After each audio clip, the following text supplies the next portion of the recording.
Three things I liked about the Inov-8 F-Lite 260 knit training shoe. Number one is the overall durability. With this model, I think Inov-8 did a very good job at accounting for different kind of training modalities and kind of how people are working out in different settings. The shoe is constructed pretty well, and I think it's gonna last you a long duration of time. The toe, for example, has an additional wrap up here. The midsole itself is constructed pretty well throughout on the heel, forefoot, and midfoot. Also, it's got like the rope tech, and the knit itself is pretty well constructed, supportive, and a little bit giving to accommodate for multiple movements. So I think it's gonna last a while.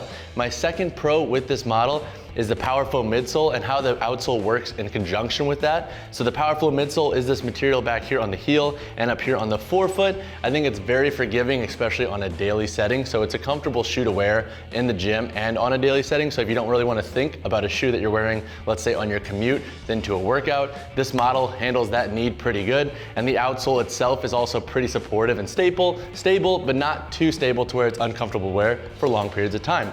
My final pro with this model is the outsole's construction. So I briefly mentioned that in the second pro, but the outsole construction I want to talk about my third is the Dynamic Fascia Band. That's basically what you see here coming up from the heel to the forefoot. It's kind of that midfoot material and build that Inov-8 is known for in their training shoes, cross-training more specifically. And what it does is it kind of provides that very natural feeling. So if you want a shoe that's good for both running, agility, lifting, the shoe typically does pretty good. It feels very natural, it's stable, and pretty comfortable. Now let's talk about some cons. Two cons I have against this shoe include number one, the price. A price for this shoe comes out to about $140. Now in terms of other cross trainers on the market, that is obviously on the higher end. So if you're looking for a more cost efficient model, then this might not be the best bet for you. The second con I could see some folks potentially having with this shoe is the 8mm heel to toe drop. Now in your standard cross training shoe, so let's say the Metcon or the Nano, the normal heel to toe drop is around 4mm. So this shoe is double that. Is it the biggest deal? Not necessarily. 8mm doesn't really feel that bad in most activities. However, if you are deadlifting heavy, for example, you obviously want to limit that range of motion as much as possible, and any form of lift is just going to kind of feel generally uncomfortable if you're just purely deadlifting. So the heel to toe drop, is it a con? Yes and no. It really comes down to the application in which you want to use the shoe for. So my two cons with this model are number one, the price, and number two, the potential that the heel to toe drop might be a little high for some users. So now let's chat performance of this model. In all of our cross-training shoe reviews, I do three different tests. Number one, the commute test to check the everyday wear and comfort of a model. Then I do more of a sprint, jump, and running-based workout to test the versatility. And then obviously I lift in the shoes with consistent weights to test their stability. So now let's go down the line and how these perform. So during the commute test, my commute usually lasts between 1 to 3 miles depending on what I'm doing throughout the day and if I'm training clients after work. But long story short, this shoe is pretty comfortable to wear all day. The POWERFLOW midsole makes the heel to toe strike pretty comfortable when going up and down stairs, walking for longer duration. So in all around comfort, the shoe does pretty well. One thing I will note is that it did fit a little bit snug in the toe box. I'll talk a little bit more on that in the sizing and fit section. So it is something to kind of keep in mind when it comes to the overall comfort of the shoe. In terms of jumping, running, sprinting, I'm always a fan of the Inov-8 models because they are extremely lightweight. I think it's very versatile. It fits very slim to the foot and very true in terms of kind of holding that midfoot very tight and kind of giving the toes a lot of room to like propel and really grip that floor. So this shoe is one of my favorite go-tos in terms of cross trainers out there. And I think that's just because the Inov-8 build accommodates more of my slightly more narrow foot a little bit better. So now let's chat on the lifting portion of this model. All in all, I thought it again performed pretty well across the board. The midsole and outsole were stable enough to support weight. So in my routine test of 315-pound squat, they held up pretty well. And when I deadlifted around 440, 455 for a couple reps, I like to bounce at the top. The compression was very minimal. So if you're looking for a shoe to do more of a recreational lifts in, I think this is a good model. Now, obviously the heel to toe drop could be an issue for some folks, especially if your goal is to kind of nail that flat outsole kind of cross trainer or shoe. So that could be an issue in terms of the overall performance of the lifting section. But when it comes to pure stability, I think the shoe's performance is going to hold up great for a lot of folks. In terms of price, this shoe again comes out to about $140. Now in terms of other cross trainers, that is on the more slightly steep and expensive side of things. There are more cost efficient models out there on the market if $140 is steep for you. However, if you like the knit construction and the kind of everyday wear and workout performance of this shoe, then I would say $140 could be justified, but again, it is slightly expensive. So now let's talk sizing and fit of this shoe. I am a size 10, I'm pretty true to size, and my foot's slightly more narrow. This is obviously a size 10. In all of our training shoe reviews, I wear a 10 to kind of compare how they fit and feel. So now let's try this shoe on. So now I only use the top 5 eyelets. I don't use this extra lace lock back here, or the 6 eyelet for that matter, just because I don't really find it to be that useful or comfortable with the shoe. So in terms of overall size and fit, it is a little bit more on the wide side. So in terms of Inov-8 shoes, this is one of their wider models to accommodate for toe splay. However, that doesn't make this shoe technically a wide shoe. It is a little bit more narrow, and it has a very, very tight and stable fit through the midfoot and toe box, which some people will like, but I think it is a little bit limiting in terms of up here on the toe. And I noted this in my commute part of the performance, but this is a little bit more of a slim fitting shoe, and I did notice a little bit of toe jamming on the lateral side of my pinky toe. I think in terms of overall size and fit, and kind of going off of that note, if you're more true to size in your normal shoe size, or you kind of err on that side of let's say the larger end of that true to size, I would say maybe go up a half size in this model. It does feel a little slim. If you want a very tight fitting shoe, then I think you will be safe going true to size. But again, for those worried about the size and fit of the toe in the shoe, go up a half size just to be safe. In terms of width, very stable and very form fitting in the midfoot.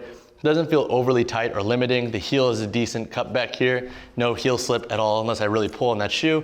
So to wrap up my sizing and fit, I'm a fan of how the Inov-8 shoes fit and how they are a little bit more narrow. I don't feel truly limited in full toe splay, but there is a little bit of jamming up here on the lateral side. So if you are, again, erring on that side of being a little bit larger in your true to size shoe, go up a half size. So now let's talk construction of this model. Before diving into the individual construction specs, I want to highlight that the 260 in this model's name is meant to highlight the weight of the shoe, which comes out to about 260 grams, which comes out to about 9.1 ounces. In reference to other cross-training shoes, most shoes are around like 11, 12, 13 ounces. This shoe is incredibly light, even though it's slightly heavier for Inov-8's models. In terms of the heel to toe drop, again, it comes out to about 8 millimeters, which is about 4 millimeters higher than other cross-training shoes like the Metcon and Nano. So now let's dive into the construction of the shoe. Making our way up here to the toe, we have an extended outsole that wraps up over the toe. Then we have additional layers here in terms of providing extra material for preventing any kind of wear and tear with toe dragging material, so like burpees and stuff like that. Making our way to the midsole, we have that POWERFLOW midsole here on the forefoot lateral and medial sides. Then we have that rope tech midsole over here on the medial and lateral sides. So I think that's also going to be another durable addition to this shoe. We have a knit material, has a little bit of stretch to it, but not too much, and I really like how that kind of really accommodates for natural foot movement, but also gives you that stability that you want in a shoe. And also I think this knit is pretty dang durable in terms of like preventing any form of abrasion or fraying from, let's say, rope climbs and so forth. So we have additional like TPU wraps right here, more of like a mesh synthetic material that comes up from the outsole and bottom of the shoe for that matter, up to the midfoot.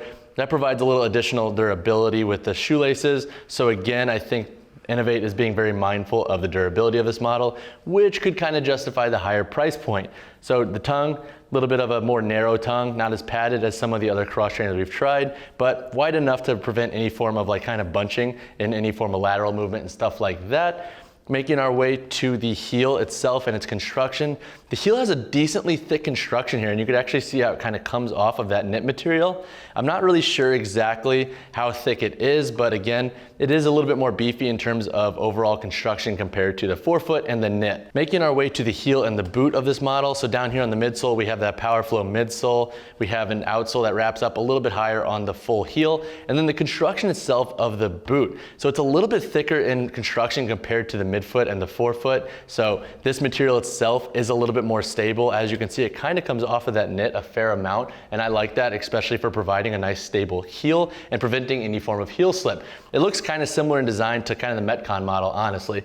So then looking at the cup itself, we have a decently high boot. The boot kind of extends up to where this material ends. So again, it has a nice cup to it. So I don't think there's going to be any issues with heel slip in this model, especially during different kind of running and jumping movements when you need that stability the most, especially with slipping out of the shoe. Making our way downtown to the outsole, we have a dynamic fascia band that runs up from the heel to the forefoot. We have the MetaFlex up here on the toe to give it that nice reactivity. And then we have like a medium little tiny arch here, or like a little bit of a bridge on the midfoot. And that's kind of to replicate that dynamic fascia band that provides the Inov-8 models with a very natural feeling. The heel's material back here feels a little bit more stable And you could kind of hear the difference in terms of just overall thickness. And this shoe does have a little bit more of a reactivity maneuverability up here on the forefoot. And that's, I think, reflective to how versatile this shoe can be. So all in all, I think those are the major construction callouts worth noting on the Inov-8 F-Lite 260 knit cross training shoe. Obviously, there's a lot that goes into the shoe, and that's a lot to take in, but those are the major points worth noting. And that wraps up my review of the Inov-8 F-Lite 260 knit training shoe. All in all, I thought this was a pretty solid shoe to wear in both a workout setting and a day-to-day setting. However, the price does make me pump the brakes a little bit. If you were gonna invest in this shoe, then I would make sure you're wearing it for both a day-to-day setting and a workout setting to get the most bang for your buck. To read my full thoughts on this model and everything that goes into this shoe, make sure to check out our review and Google BarBend and Inov-8 F-Lite 260 knit training shoe.